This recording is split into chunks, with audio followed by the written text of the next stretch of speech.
In this interview with Curtis Hilton, architectural designer and builder, we visit the site of Hurricane Ivan that hit Jamaica in 2004. And we talk about the challenges of reconstruction. We are in not a Hurricane Melissa site, but dial the hands of time back to 2004.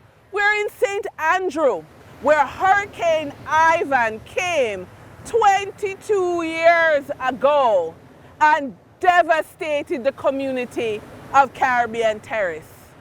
Take a look around. There's been no rebuilding, no international look at what can be done. And so we brought architectural designer and builder Curtis Hilton, ask him a few questions. Welcome to the Business Report. Thank you, Denise. Thanks for inviting me. Okay, so Mr. Hilton, 22 years later, we're here. Yes. What can be done for rebuilding? Give us 3 steps for rebuilding. All right, as you can see, this area is totally devastated. Yes. The first thing you want to investigate is to find out if the government has changed the environmental space in terms of, are they still going to use this area for housing, or is it for recreational area, or it's a no more build zone. So you have to check on that. First things first. Okay, right? So that's number 1. Right. What's the purpose? And you said no build is also a reality. Yes. Okay, so yes. that means if it's no build, can you get financing from the bank? No, you can't. Can you get NHT? No, you can't. And that's National Housing Trust. Right. So that's it. No financing. Right. You have to take money out your pocket. Not even that, because you have to find out if it is rezoned. Yes. Or is it a permanent no building no zone? No build, so that's not even your own money. Right, exactly. Which means you can't sell. Can't sell either. Wow. Right, so that's okay. the first, that's a big thing. Wow, that's big, yes. Then the second thing is that if it is that you can construct a house on these properties, you have to check with the St. Kingston and St. Andrew Parish Council or Municipal Corporation to find out what structure will they now allow here. Yes. If any at all. Okay. If it is that they say, okay, you can actually build, then you have to draw and design whether a house or an apartment for their approval, the Parish Council approval. Right. And then if it's a go ahead, then you can actually get a chance to rebuild. But climate change is real. Yes. How do you build to withstand climate change at this level? All right, but every plan that's been submitted at the Parish Council, they would have done their checks and balance based on what is designed to say it is hurricane proof or earthquake proof or weather proof for it to stand. So the Parish Council will determine that. Also, in an environment like this by the sea, maybe NEPA is also involved in the approval process. And they offer expert guidance in terms of what can go here, if anything at all can go and you here. keep saying that because maybe not. Maybe not. Wow. Right. And then the third thing, if persons here, well, as you have seen, relocation. Relocation. Right. So that's a probability in this environment. Yes. Yes.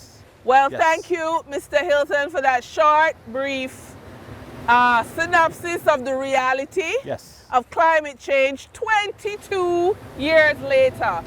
William Craig, the Executive Chairman and Chief Executive Officer of BCMC Insurance Brokers, noted that homeowners are now actively considering structural safety and emergency planning, while businesses are reassessing continuity, data protection, and employee welfare.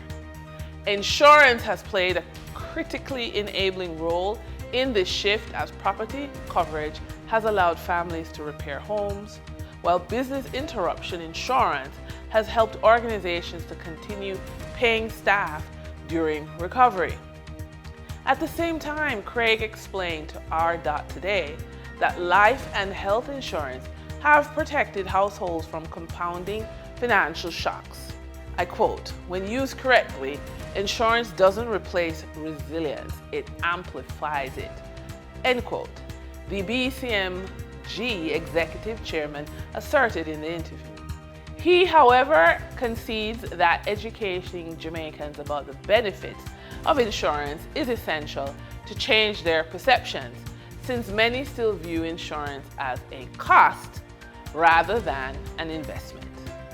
For the trading period ending January 5, 2026, the most actively traded securities were Kintyre Holdings Jamaica Limited with 3,642,090 units, representing 15.4% of market sales activities. Sagicor Select Funds Limited Manufacturing and Distribution with 3,133,604 units, representing 13.25% of market sales activities. Radio Jamaica Limited with 3,098,816 units, representing 13.10% of market sales activities. Based on trading on the Jamaica Stock Exchange, investor activity remained concentrated in infrastructure, energy, and manufacturing plays, signaling continued interest in dividend-producing and strategic assets.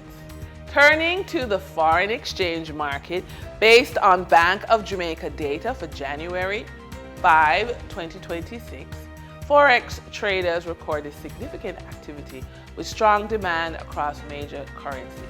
For the US dollar, trading margins reflected steady liquidity, with the US selling at $159.46 and buying at $157.38.